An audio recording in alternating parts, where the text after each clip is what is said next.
Time for a Sunday morning lawn and garden tour. So I'm just going to show you around my property. My husband and I, we have 5 acres, and most of it is forest. So this is a good view of the Pacific Northwest forest. So, so I have these trails. We had some trails put in 15 years ago. And these are wild nature trails, so I'm able to mow them in the starting now through the summer and into the fall. There's large water spots on them during the winter and early spring. So some wildflowers. I cleared out some blackberries here a few years ago and planted wildflower seeds, and it's generally worked. Anyway, so here's the start of one trail. And I'll take a walk. I've got to trim these cedars. So this is just what naturally grows where I live. Come up here. It's a cloudy day, so we might get rain tonight. Should be good, because it will keep everything green longer. That was funny. 20 years ago when my niece was, no, not 20, 15, when my niece was here, she lives in the desert and in Southern California, and I don't think she'd ever been anywhere where it's just this green and the trees are so tall. And she was walking this trail and she said, "Mary, how did you plant all these trees?" It's like, I didn't. It's just what grows here.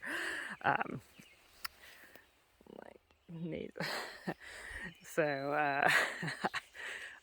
anyway, that's funny. So I have a trail that goes this way, and so it seems like it goes on forever, but it doesn't really.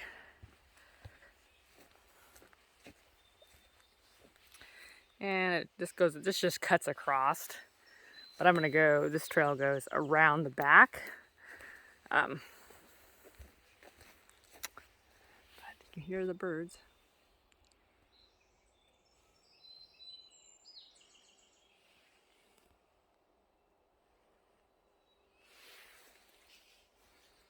Put it on a wide angle.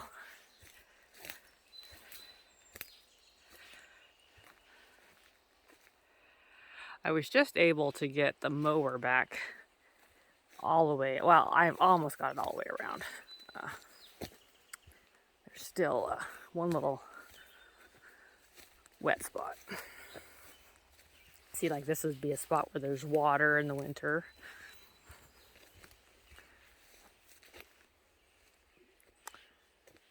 Ferns.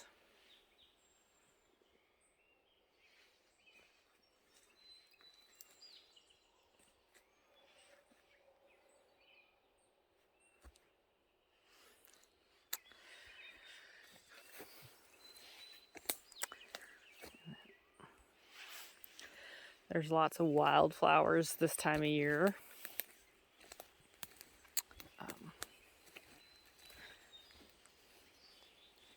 Oh, there's some vining huckle. No, what is it called? Oh, I forget. It's a vine. It's native. Oh, yeah. Nice.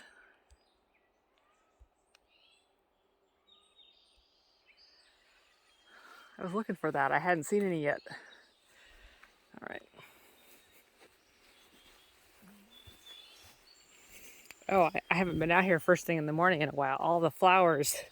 So in the afternoon, these will all be open. But right now, they're closed.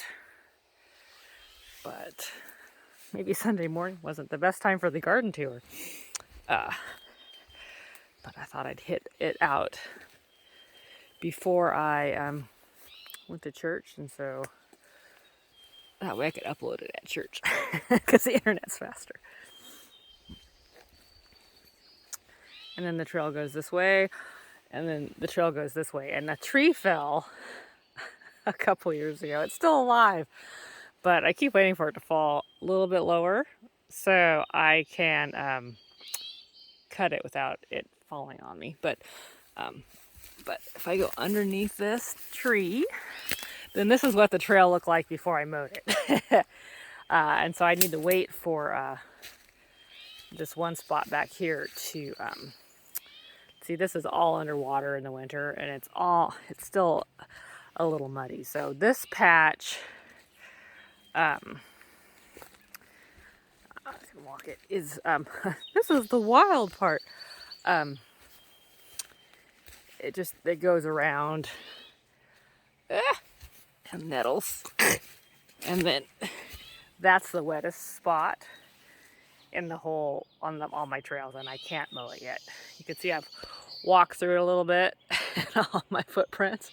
So if your feet still leave footprints, it's not probably a good idea to take your mower through it.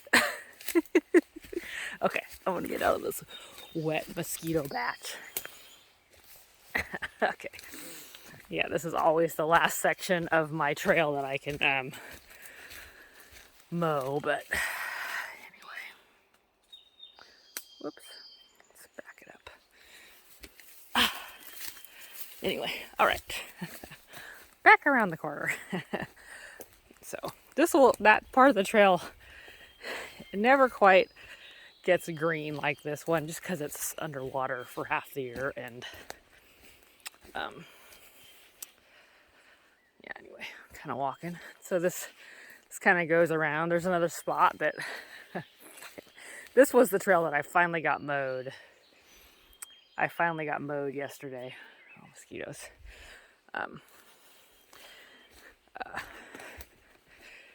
The first time you mow them, you got to walk it beforehand, and then make sure you got all your sticks and stumps out of the way. You're always holding your breath and crossing your fingers the first time you take a mower over it in the spring, hoping there's no mystery, a log or something else that's going to break your lawnmower. But I got it. I did have a tree down on this part of the trail, but it was rotten, so I like how this trail kind of goes around. And then this tree fell several years ago, and I tried to get my chainsaw. I have a little bitty chainsaw, and I gotta take a break. I'll come back to it. I just have to mow up to that log and then turn back around. One of these days I'll get that tree cleared and I'll be able to go straight through again. Maybe finally get to it this year. I'll get my chainsaw out again after I take a break. But anyway, alders and fir, and there's our salmon berries here.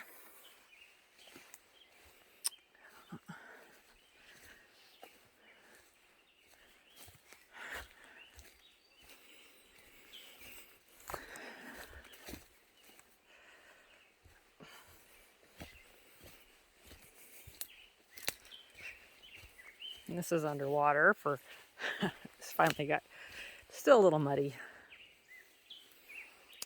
But yeah, we'll go this way. Now this part of the trail, once I can finally go all around the loop, that back spot that was overgrown still, this is where this goes back and meets that part of the trail.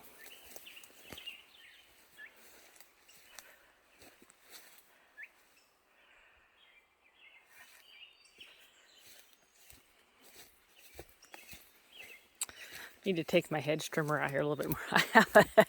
Hedge trimmers work great for the trail.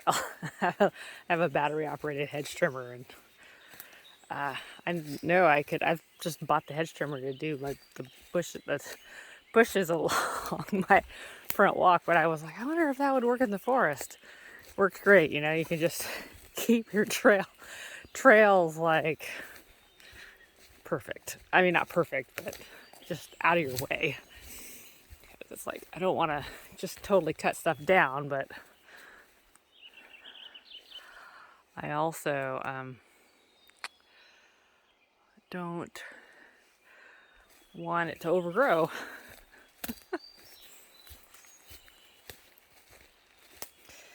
Yeah, so when we put these trails in, we just had somebody with a little skid steer, little bobcat, just come out and bulldoze, not bulldoze. I mean, he didn't cut anything down. He just cut a path, and then we didn't plant anything. We just let, so it was dirt, and then the grass grows really fast here. And green takes over. So this is just, then we just kind of pluck it.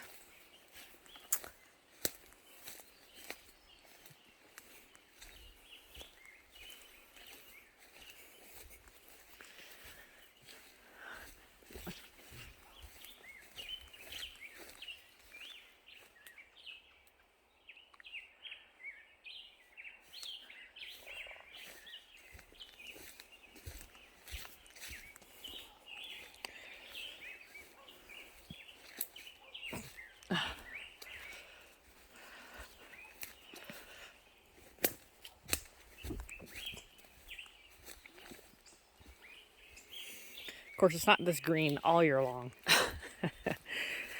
This is the greenest, because we actually live in a rain shadow here. So by August, the forest can get pretty dry. So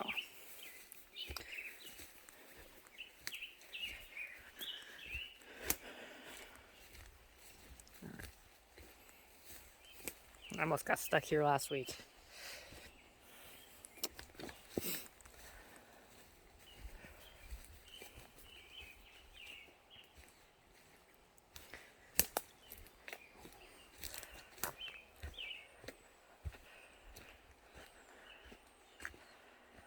And this little fir tree just kind of sprouted. I've been kind of tending to it and making sure nothing falls on. Well, sometimes that thing almost fell on it, but I'm gonna move my trail out so I can go around it as it grows larger.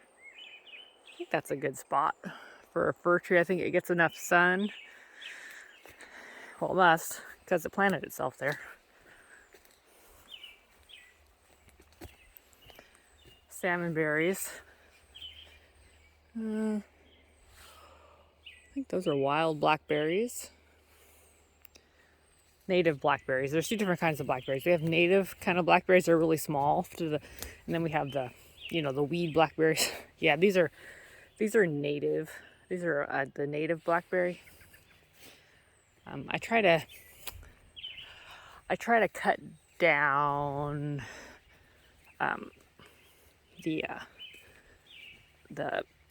these are native blackberries. I have a hard time. They usually get too dry by the time they would be blooming, ripe. You have to have a kind of a moist year for them to do very well. And I try to cut back the non-native blackberries, like the big ones, although they do grow really well. But they can take over some spots. I still have patches of them, but not too bad. Not too bad.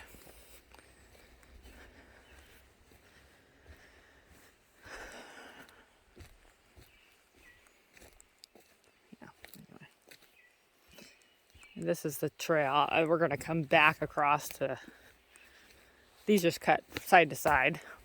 Our property is a perfect rectangle.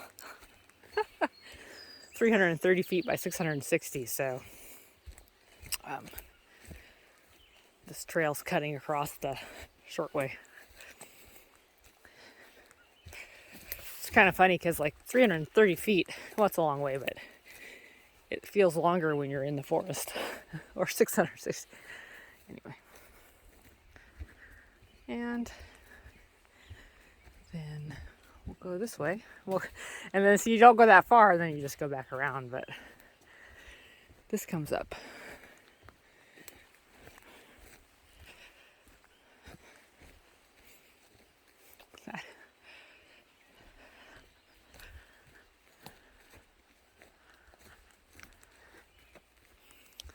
septic field.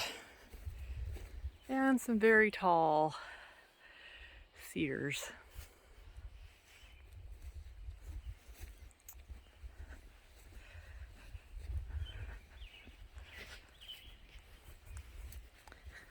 And some wild tayberries, I think. They're kind of like, they look kind of like raspberries, but these are a native berry. Got a large patch of them here, and they compete well with the blackberry. So there's a salmonberry. So if you keep the non-native blackberries cut back, and these berries, the tayberries, they compete pretty well with them with a little bit of help. So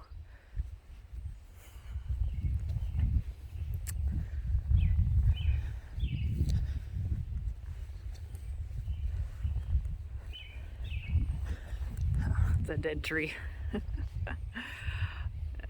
got ivy, which probably is what killed it, but now it's just houses birds. But the top, where's the top of that? It snapped off in a windstorm, and it's been laying in that cedar for a couple of years. I keep waiting for it to fall all the way down, but it hasn't yet. Well, I'm waiting for that to fall down, but yeah, the ivy just... Some berries here. And some maple trees. And, oh yeah, I've been slowly clearing this patch of blackberries kind of out. But I think that those, I got some of the native berries. No, where are they?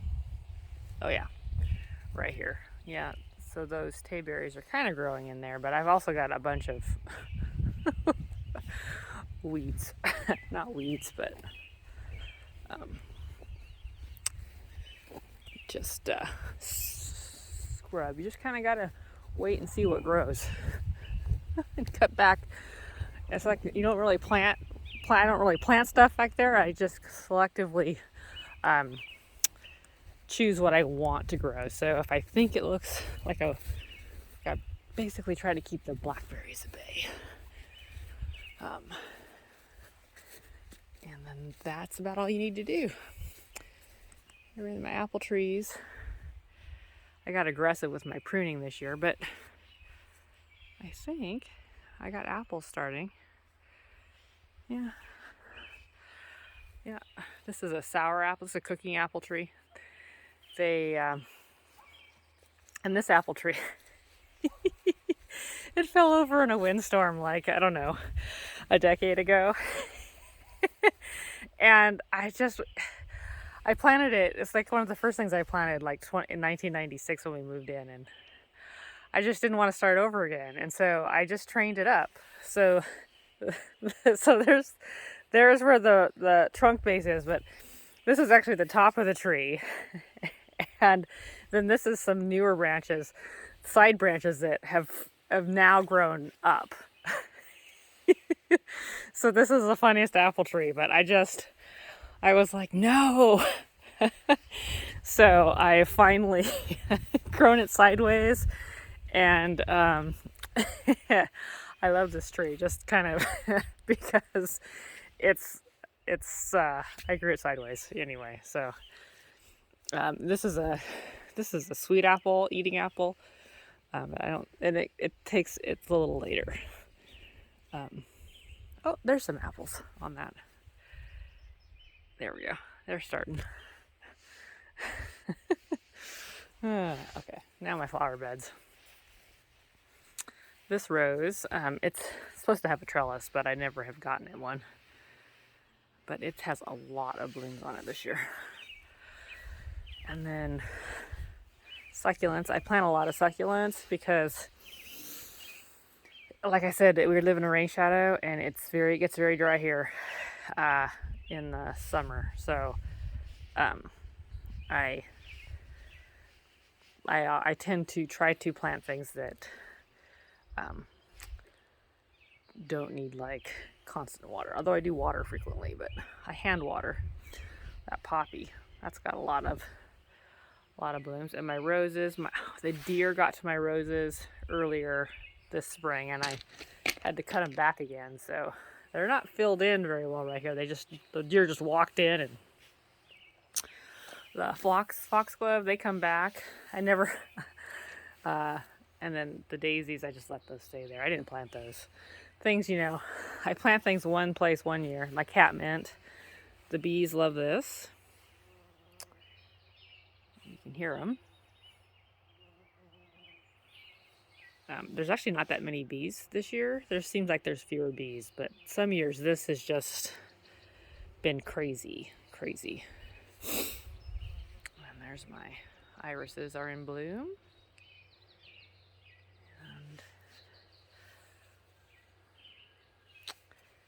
And some more foxglove and some more succulents. We'll get little red, pink, quite a few pink flowers on it. My hydrangea, that thing does take a lot of water. It's I think I pruned it kind of oddly last year. It's strangely shaped. My butterfly bush, I read that it's considered an invasive species, so you're not supposed to have them anymore around here, but I planted that year. I always wanted one. Anyway, I have to hack it back a lot every year because otherwise they get so big, because it's going to keep growing. And then I cut it back down to like 2 feet tall every year now, because otherwise it would just take over. These have come back all over my garden from seed. I had one over there, but I'm just kind of letting them fill in this year because I'm getting kind of lazy this year. And then these succulent ground covers on these rocks have kind of started to take over this area. So this is kind of this is like the hottest spot of my garden. So it's hard to, this right now is the hard spot because it gets the full sun, and it pretty much dries out, and so it has to be watered. So, and then, yeah, my peonies should bloom pretty quick, but yeah, my little desert space. And then this thing, it's kind of coming up all over, and my dahlias are coming back. Just never know what will come back.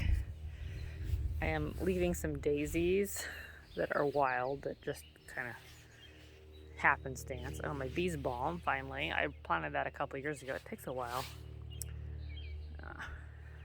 My rhodie, more foxglove. I just let those kind of come up wherever they feel like it. That, I don't know where that came from. I didn't plant that there. I think that's a wildflower from a wildflower seed packet I planted somewhere, and it kind of floated in.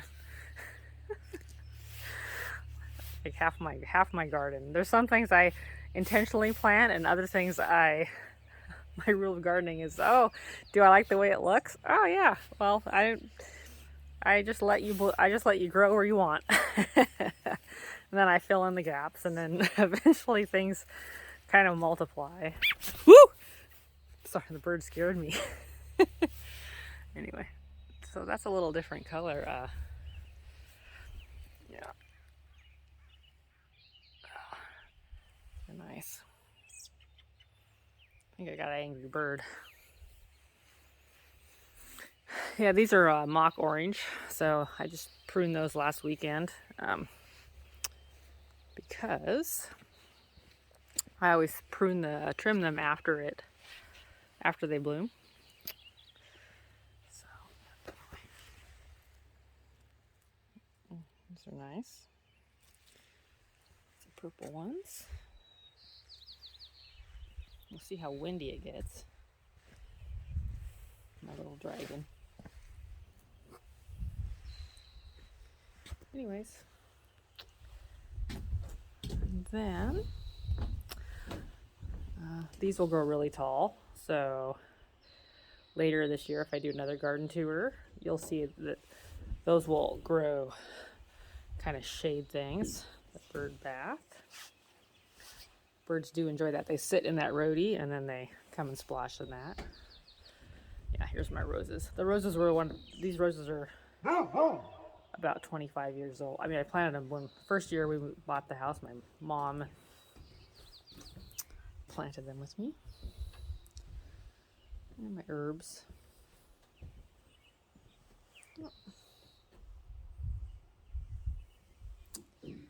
My camellia, it's kind of sad looking.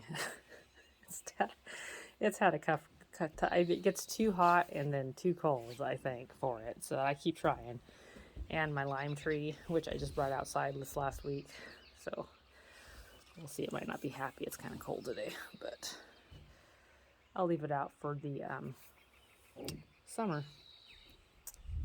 Anyway, that is the tour of my garden. And I'm going to go inside and get ready for church. Welcome.